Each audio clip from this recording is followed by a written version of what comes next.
Résumé, mesdames et messieurs, du GP d'IndyCar en Californie du 19 avril 2026. Le 19 avril 2026, la IndyCar Series posait, tu vois, la dyslexie commence déjà, je viens à peine de commencer, posait ses valises en Californie pour l'une des courses les plus emblématiques du calendrier, le Grand Prix de Long Beach disputé sur le mythique tracé urbain des Streets of Long Beach. Dès le début du week-end, une chose est claire, Long Beach reste un circuit à part. Étroit, bosselé, bordé de murs, il ne pardonne aucune erreur. La moindre approximation se paye immédiatement. Et au niveau des essais libres, qui donnent déjà le ton, plusieurs pilotes flirtent avec les murs.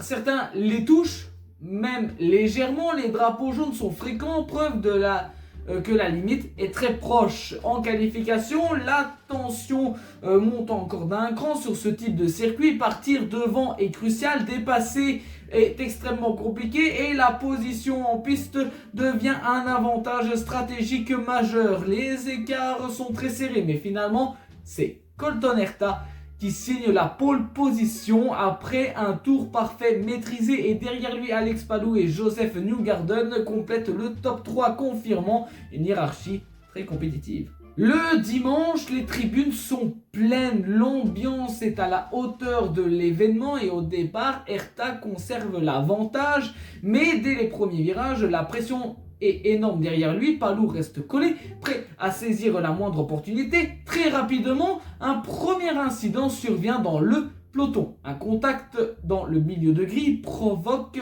un tête à queue et oblige la direction de course à sortir la safety car. Première neutralisation, première stratégie. Certains pilotes plongent immédiatement au stand pour tenter un pari décalé, vraiment très décalé par rapport à ce qui a été convenu auparavant, et d'autres restent en piste pour conserver leur position. À la relance, la course change le rythme. Herta continue d'imposer son tempo, mais Palou reste dans la zone DRS attendant le bon moment, et Newgarden lui commence à perdre légèrement du terrain, et au fil des tours, la stratégie devient centrale. À Long Beach, le bon timing d'arrêt peut faire gagner ou perdre plusieurs positions. Palou tente un undercut agressif, il rentre plus tôt que Herta, enchaîne les tours rapides et ressort juste devant après l'arrêt du leader, une manœuvre parfaitement exécutée. Herta se retrouve alors à devoir attaquer pour reprendre la tête, mais dépasser à Long Beach est un défi énorme. Les murs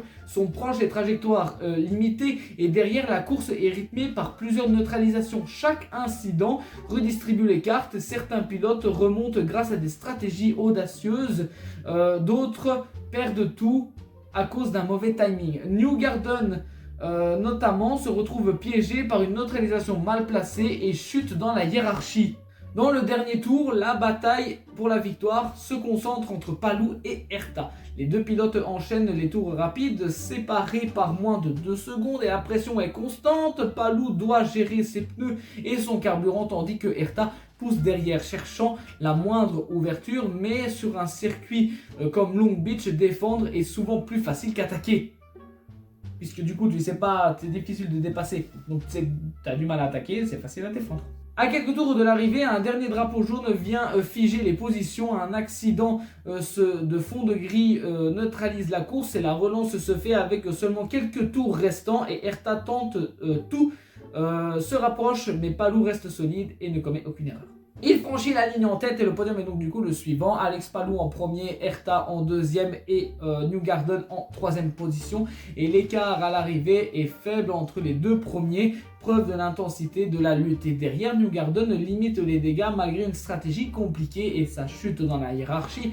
Et cette course confirme plusieurs tendances fortes de la saison 2026. D'abord, la maîtrise stratégique devient essentielle.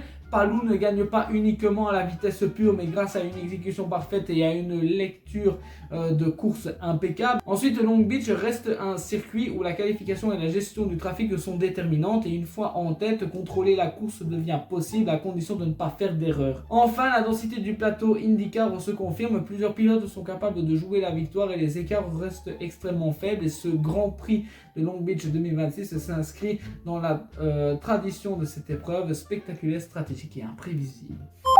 Voilà, mesdames et messieurs, c'était le résumé du GP du coup de Californie, de Long Beach d'IndyCar 2026. J'espère que ça vous a plu. Donc du coup, on se retrouve pour une prochaine vidéo de résumé. J'essaie de faire en sorte que les résumés restent courts quand même. Ça me permet pour moi de proposer le contenu et tout avec le peu de temps que j'ai, quoi. De toute façon, sur YouTube, je crois que pour monétiser ces vidéos, il faut avoir un certain nombre d'abonnés, plus des vidéos qui dépassent 10 minutes. Je suis pas dans cet objectif-là de toute façon, puisque déjà, j'ai pas tellement beaucoup d'abonnés, je fais encore ça une fois par passion. Et puis, comme le dirait BDG, qui regarde personne. Merci d'avoir regardé sur ce 7 17 over.